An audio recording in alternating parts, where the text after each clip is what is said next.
this in life. Hen, a single phone call changes everything. Not because somebody died, not because of an accident, but because reality finally catches up with you.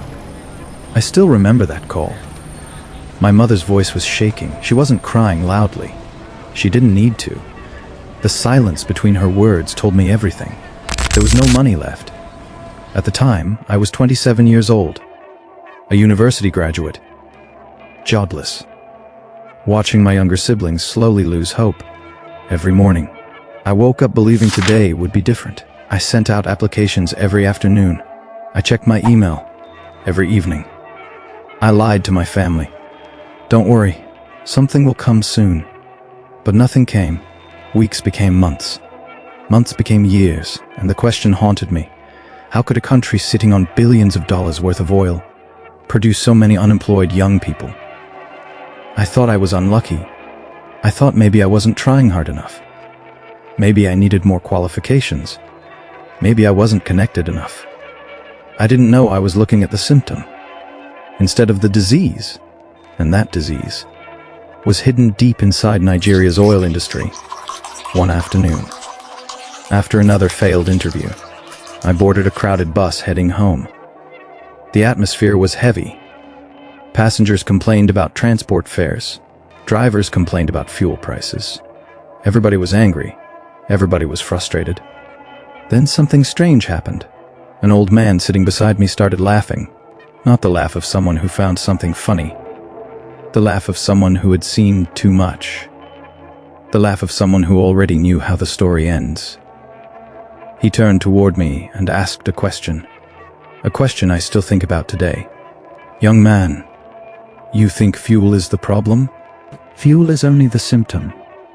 I looked at him, confused. Then he told me something that changed my life forever, for decades. Nigeria spent enormous amounts of money subsidizing fuel. The idea sounded simple. Keep fuel affordable. Protect ordinary citizens. Help the economy. But somewhere along the way, the system became something else. Something much darker. A river of money, flowing endlessly, year after year. Government after government. Administration after administration. Billions. Then more billions. Then billions again. And wherever there is a river of money, there will always be people searching for ways to redirect it. That night, I couldn't sleep. I started reading, researching, following reports, studying the history of fuel subsidy in Nigeria. And the deeper I went, the more uncomfortable the truth became.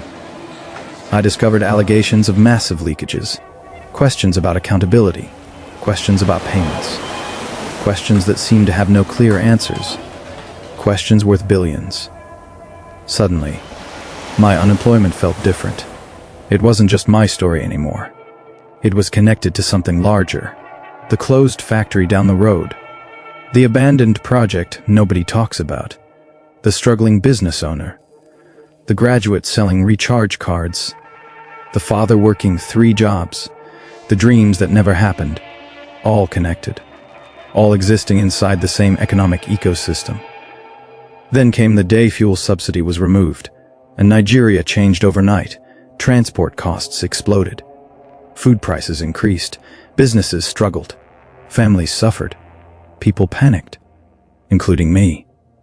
But while millions focused on the crisis, a small group of people saw something else. Opportunity. While everyone was arguing, they were studying. While everyone was complaining, they were positioning. While everyone was reacting, they were preparing. Gas infrastructure, fuel logistics, storage facilities, entire industries were beginning to shift. And those who understood the shift were already moving. That's when I learned a lesson nobody teaches in school. The biggest opportunities are often hidden inside the biggest crises. But here's the part that still keeps me awake at night. Most Nigerians understand that fuel subsidy affected fuel prices. Few understand how deeply it may have affected everything else. Jobs, investment, business growth, economic confidence, opportunity. The scariest systems are not the ones people fear. They're the ones people stop questioning. But sometimes I ask myself a question. What would Nigeria look like if every Naira had been used exactly as intended? How many businesses would exist?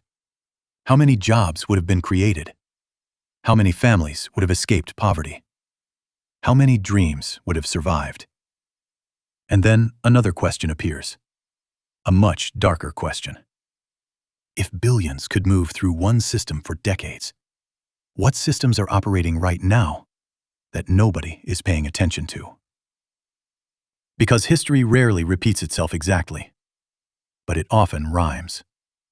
Somewhere, inside Nigeria's energy industry, inside gas infrastructure, inside logistics, inside refining, inside the next great energy transition, someone is quietly positioning themselves, building, preparing, waiting, while everyone else is distracted. And that raises a terrifying possibility. What if the next generation of billionaires is already being created, right now, without anybody noticing?